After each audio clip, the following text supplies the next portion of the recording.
सादर प्रणाम जी। आचार्य जी प्रणाम।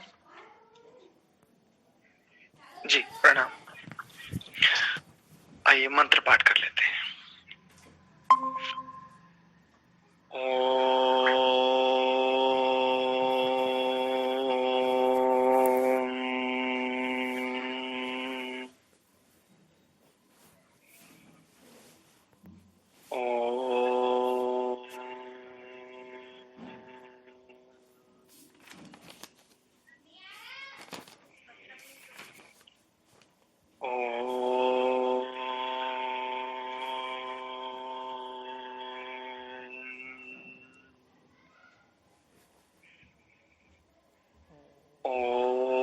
सहना ववतु सहनो भुनक्तु सह वीर्यं करवावहै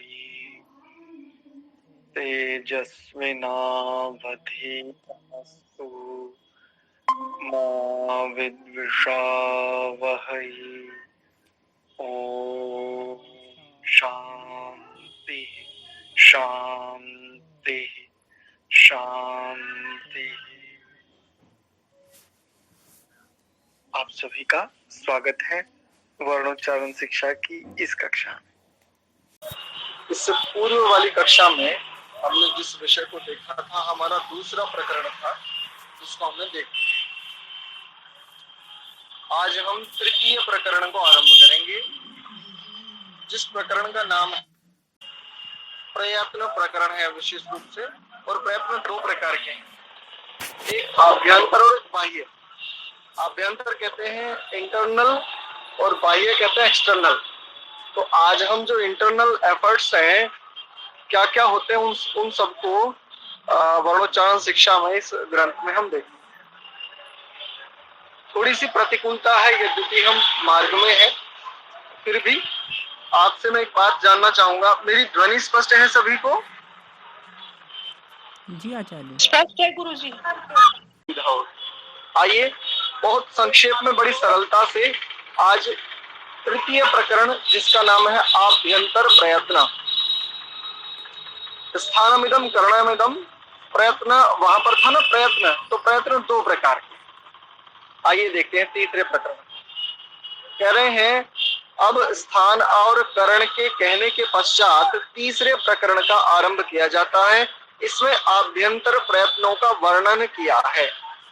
प्रयत्नो अभी द्विविधः द्विविधः इति प्रयत्नः, यानी प्रयत्न दो प्रकार के होते हैं, एक बाह्य रूप से और एक आभ्यंतर यानी भीतरी रूप से। तो कह रहे हैं आभ्यंतरो बाह्यश्च। तो कौन कौन से होते हैं? दो द्विविध। कौन से? एक आभ्यंतर और एक बाह्य। कह रहे आभ्यंतरस्तावत्, इन दोनों में से पहले हम आभ्यंतर प्रयत्न को कहते हैं। अर्थात सबसे पहले वो इंटरनल जो एफर्ट्स है, कहां पर क्या किस प्रकार से, उसको बताएंगे। देखिए मोहित जी, इसको थोड़ा सा ऊपर की ओर ले लीजिए, तो स्क्रॉल कर लीजिए, थोड़ा सा ऊपर की ओर कर लीजिए, बस बस ठीक। तो कह रहे हैं आभ्यंतरस्तावत्, इन दोनों में से पहले हम आभ्यंतर प्रयत्न को कहते हैं। उसके विषय में आपको बताते हैं। बहुत ध्यान से समझिएगा, इसमें सूत्र बहुत कम है, बहुत छोटा सा प्रकरण है, लेकिन जितने सूत्र हैं यूं समझिए व्याकरण का बहुत मुख्य आधार है, जिसको आप कह सकते हो जैसे कहते हैं सार, तो बिल्कुल वही सार जैसा है। देखिए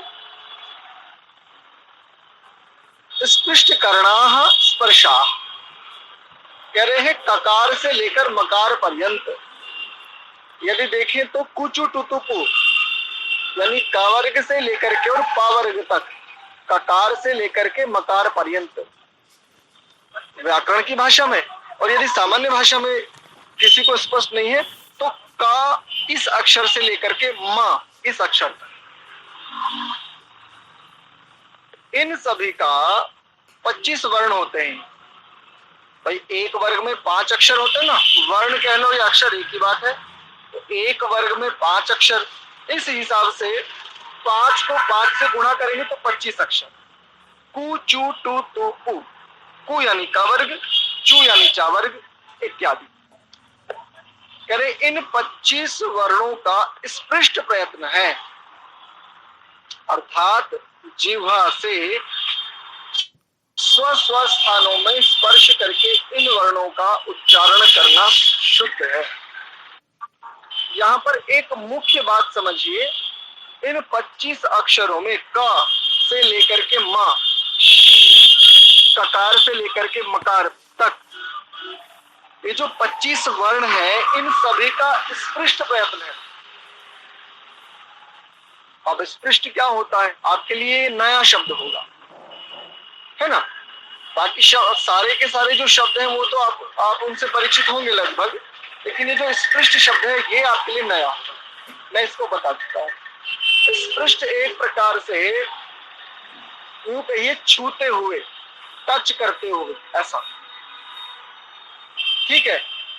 कंठ की एक स्थिति को कहते हैं, जैसे आगे आएगा विवृत,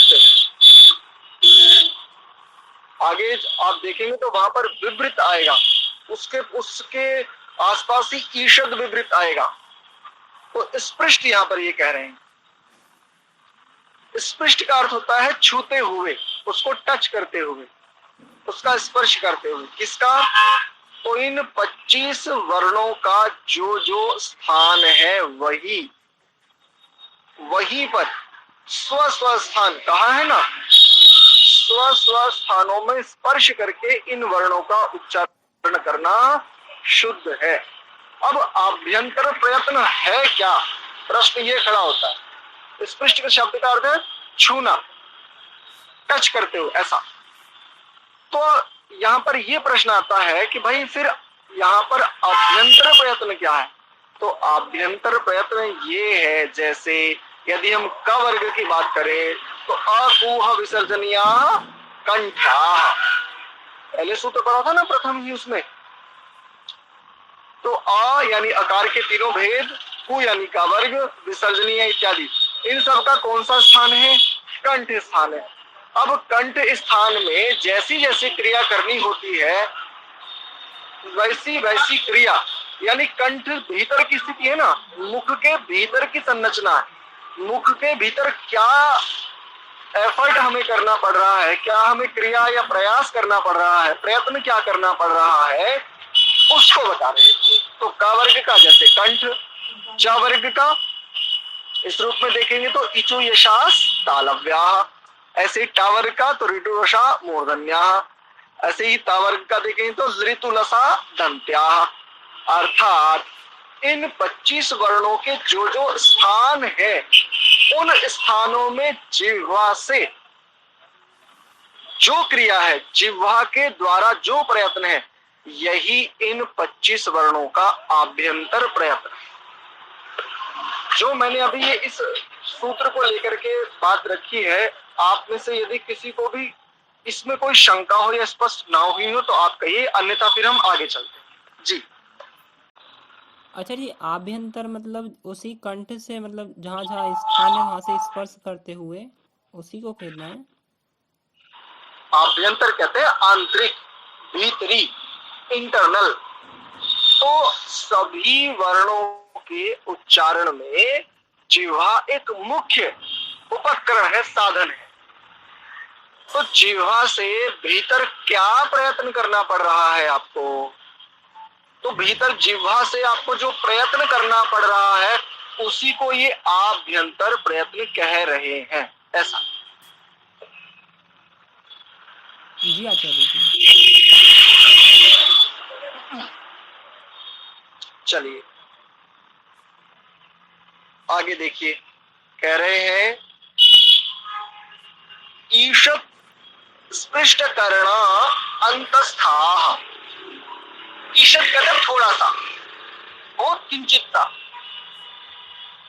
अब 25 वर्ण जो थे उनके लिए बता दिए कि भाई स्पृष्ट प्रयत्न, अच्छे से टच करते हुए, जिह्वा से अच्छे से स्पर्श पूर्वक इन 25 वर्णों का उच्चारण होगा।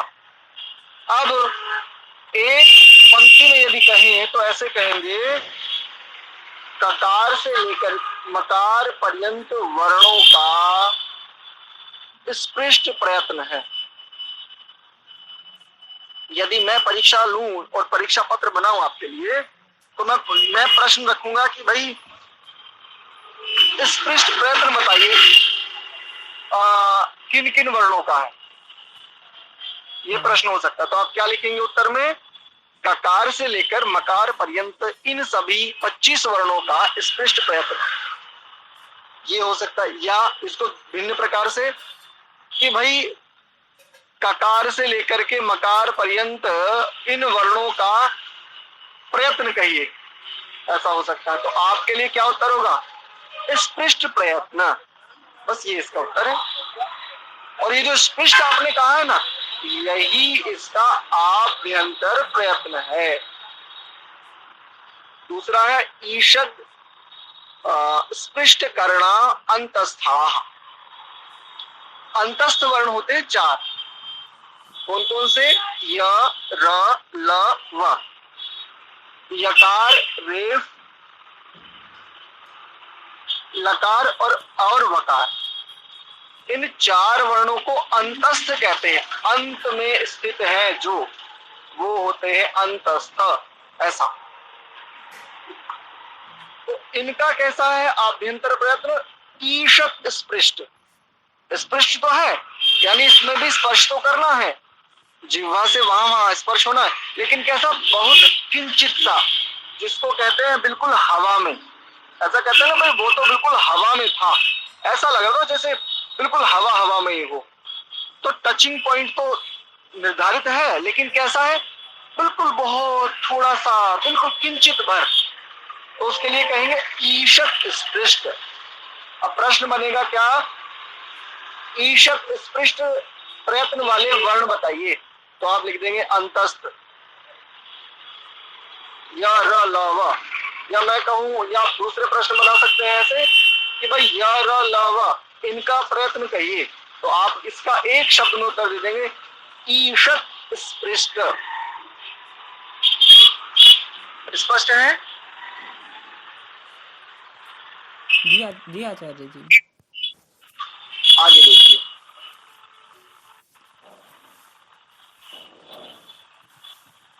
अगला सूत्र है ईषद विवृत करना ऊष्माण।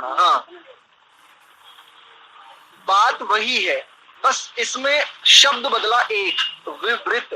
तो जैसे स्पृष्ट का अर्थ था अच्छे से टच करते हुए, स्पर्श करते हुए, बहुत अच्छे प्रकार से। विवृत का अर्थ होता है फैलाते हुए। अब किसको फैलाते हुए? तो कंठ को फैलाते हुए। कैसा? तो ऊष्म वर्ण होते हैं, ये विचार होते हैं श, श, स और ह। इन 4 वर्णों का जो आभ्यंतर प्रयत्न है वो कैसा है? ईषद विवृत, कंठ को फैलाते हुए। और कैसा? बहुत थोड़ा सा टचिंग पॉइंट, वो थोड़ा सा है वहां पर, स्पर्श जो है वो कैसा? बहुत थोड़ा सा। श, श, स, ह। बहुत सूक्ष्मता से, गंभीरता से यदि आप देखेंगे तो आपको स्पष्ट होगा कि इन 4 में स्पर्श तो हो रहा है, कंठ में फैलाव भी हो रहा है, किंतु बहुत किंचित भर है। जो स्पर्श है वो बहुत किंचित भर है। तो इनके लिए भी प्रश्न वही बनेगा, भाई इनका आभ्यंतर प्रयत्न क्या है? तो ईषद विवृत। बस इतना स्मरण कर लीजिए कि ऊष्म वर्णों का जो आभ्यंतर प्रयत्न है वो ईषद विवृत प्रयत्न। ठीक है, आगे देखिए, कह रहे हैं, हाँ इनके देख लेते हैं एक बार। जिसलिए ऊष्म अर्थात श, श, स, ह का अपने अपने स्थान में जिह्वा का किंचित स्पर्श करके शुद्ध उच्चारण होता है, इसलिए इनका ईषद विवृत प्रयत्न है। ये बात वो की वही है बिल्कुल, बस मैं उसको संक्षेप में कह रहा हूं, सरलता से और सरलता से कह रहा हूं। आगे देखिए, विवृत करना वा करें, और इसमें दूसरा पक्ष भी एक दूसरे मत को भी स्वीकार कर रहे हैं। क्या है दूसरा पक्ष? ये है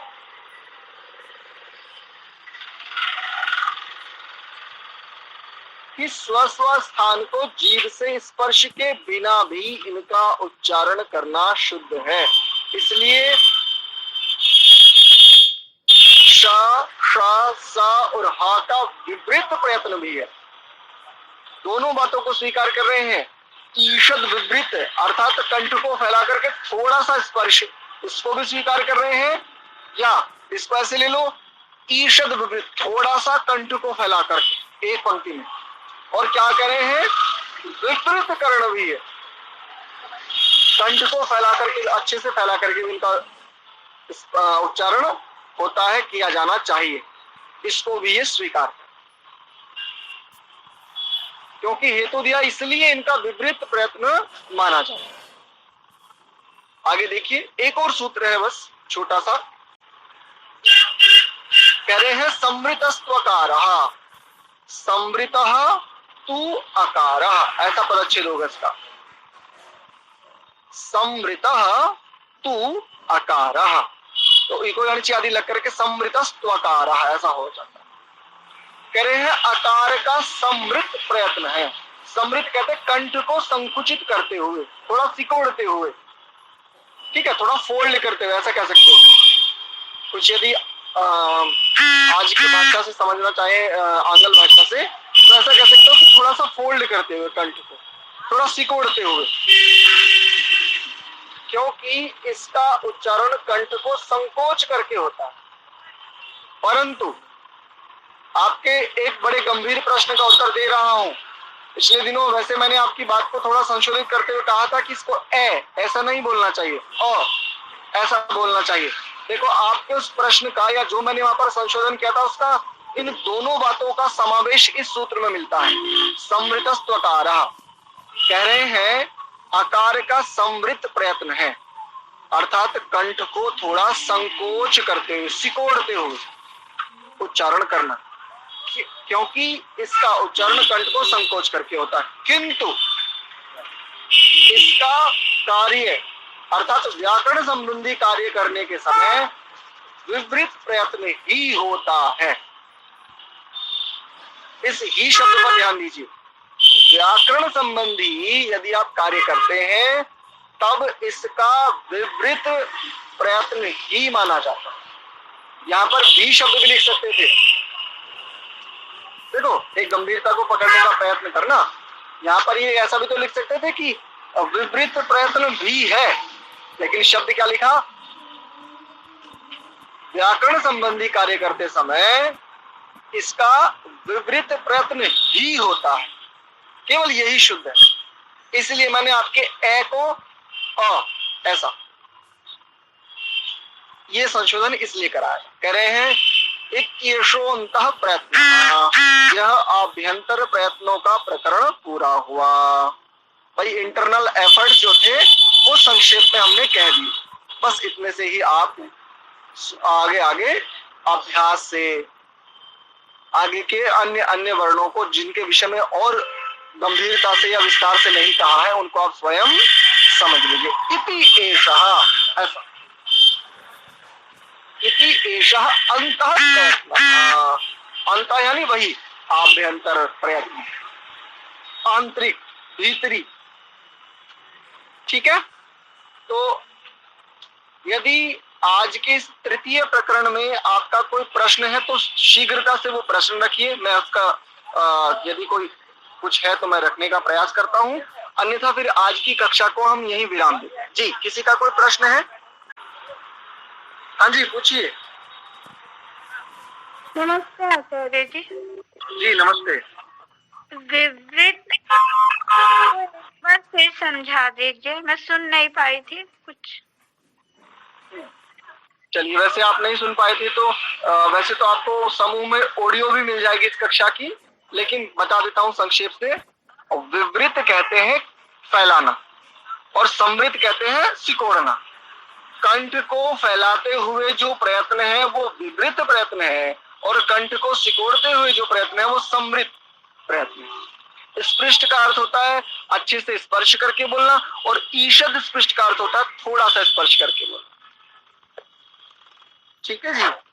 जी, संवृत मतलब संकुचन करके बोलना। ध्यान धन्यवाद। दीजिए। चलिए, तो आज की इस कक्षा को यहीं विराम देते हैं। आप सभी को बहुत बहुत धन्यवाद।